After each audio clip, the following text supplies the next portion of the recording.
Okay, y'all. So Fatima is on the run. Elgin is out here kidnapping folks, and Jim got checked.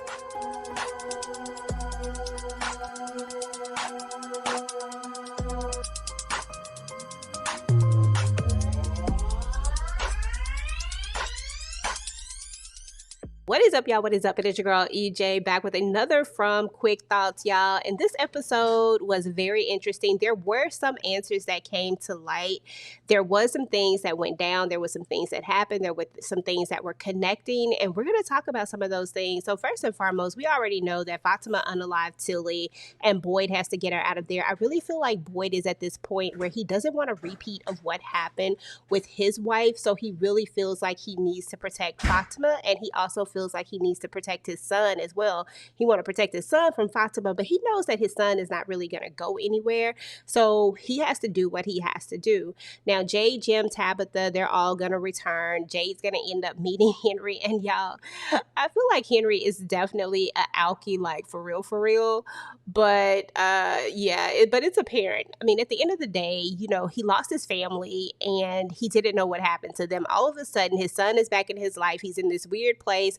I think I would probably turn to the bottle too. I ain't even gonna lie. So anyway, y'all, someone's gonna find Tilly, and this is where all the little investigation is gonna begin. Everybody's gonna be thinking that it's Sarah because that's exactly who they're gonna blame, because Sarah's the only one who's unalived somebody in this world at this point. When did Acosta become part of the team is what I really want to know. At this point, she decides that she's just gonna insert herself into the thing, talking about we good, sheriff. I'm just like, come on now, Acosta. Like, nobody really likes you here, but I guess, you know, sheriff is just like, okay, because she gonna do it anyway, y'all. Now, anyway, there's gonna be a point where Donna is going to come and talk to Boyd, and she's gonna see he and Ellis are arguing because Ellis, you know, wants to stay with Fatima in the little shed where Boyd has put her in, but Boyd doesn't think this is a great idea because he's kind of afraid for him. And of course, Donna picks up on the fact that there's tension, and Boyd is just like, look, I got to tell her the truth. So he just goes ahead and he tells her exactly what went down and what happened with Fatima. And Donna is just like, you know, I got to tell somebody. Like, at the end of the day, we have to say something. So, you know, there's that. So now it's really imperative that Ellis gets Fatima out of there because people are going to be looking for her. I don't really know how these people are going to act. I mean, they're already on edge, so they probably really going to go off the deep end, y'all. Now, another major moment in this episode was the fact that Elgin decided that he was going to follow these pictures, y'all. These pictures showed him some blood, so he starts taking his blood, gives himself a whole puts the needle in his arm, drains the blood out, drained a whole jar of blood, y'all. And he also he follows the instructions on the picture. But one of the bigger moments is that he's gonna go to Fatima and he's gonna tell her, like, you know, he's gonna just bust in there. He's looking all creepy and crazy when he busts in there. I said, something is wrong with this dude. And then he ends up taking her to that place, the place where he had the picture of last episode, takes her down into the little tunnels, tells her that Ellis is in there waiting for her. That's how he gets her in there. I'm like, boy, you looking like a real creepo right about now. Like, this is like crazy. And then once he gets her in there, she kind of realizes that something isn't right. And then she tries to leave, but he's like, no, you know, I'm sorry, but you can't leave because you got to have the baby. She's like, there is no baby. He's like, yeah, it's a baby. It just doesn't belong to you. And I'm like, oh, here we go. So he basically doesn't let her leave when she tries to leave. He drags her back in there, apologizing. I'm just like, you cannot apologize to somebody while kidnapping them. That is just awkward and weird.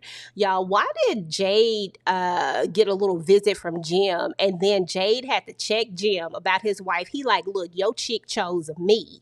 Okay, you can like tell them little kids what to do, but you can't tell your wife what to do. You need to go talk to her because she was all up in my space.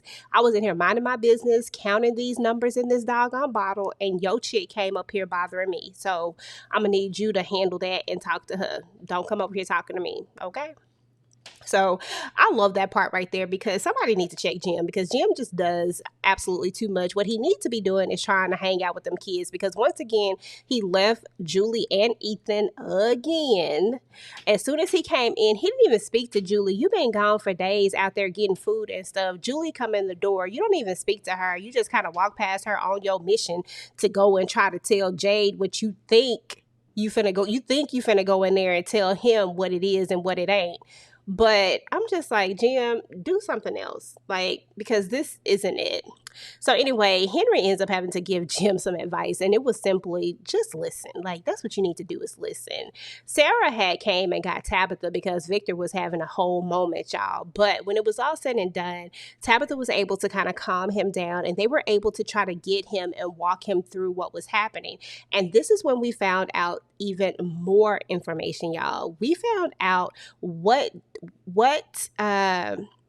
was really said down there with Christopher. He thought it was Jasper, but turns out it wasn't Jasper at all.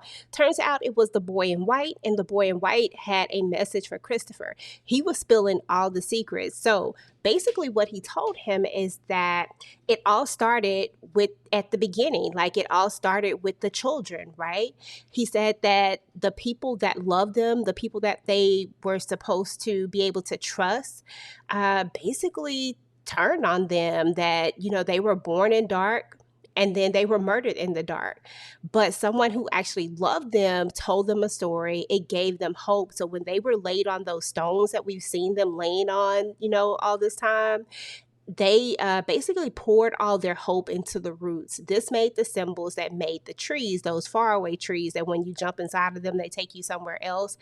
And he told Christopher that in order to save the children, you have to go through the tree. But Christopher got really, really mad. He wouldn't listen. He got upset. So Victor ended up telling his mom about what the boy in white said about the trees. And this is how Victor's mom ended up in the doggone trees. And now, of course, Victor is feeling a little guilty, because you can tell, because he's like, I'm the one who told her. I'm the reason why she left. So y'all already know Victor probably gonna be crying on this next episode. Like, he probably gonna be losing his mind for real, because y'all know how he get once he realized that something is not what it seems, once he starts to remember these things. But y'all, there was a lot going on in this episode. I thoroughly enjoyed this episode. I like getting some answers. I liked hearing about the children and figuring out how they're connected to things. But I feel like there's so much more. Like, every time we get some answers, it feels like we also get like a ton more questions. So, it is what it is. But I'm excited to see where we go from here. Let me know what y'all thought about this episode. Let me know what type of questions y'all ended up having after watching this episode. What revelations were you excited to hear about the children? Were you happy that Jim got checked? Were you excited that that we finally got a little more action, where we see, Julie out here figuring some things out? Like, I mean, it was some things that was popping this go around, y'all. So go ahead and get the conversation started down below. Meanwhile, if you like the video, make sure to go ahead and like, share, and subscribe to your girl channel. Turn on your notifications so that you do not miss out on any of my future from content. Anyway, y'all know that I go live on Mondays with my girl Tamika's Den, and I go live on Tuesday with Ashley, Tyra, and Kay, and we talk all things from, y'all. So make sure that you come join the conversation, and I will talk to you guys later. Peace.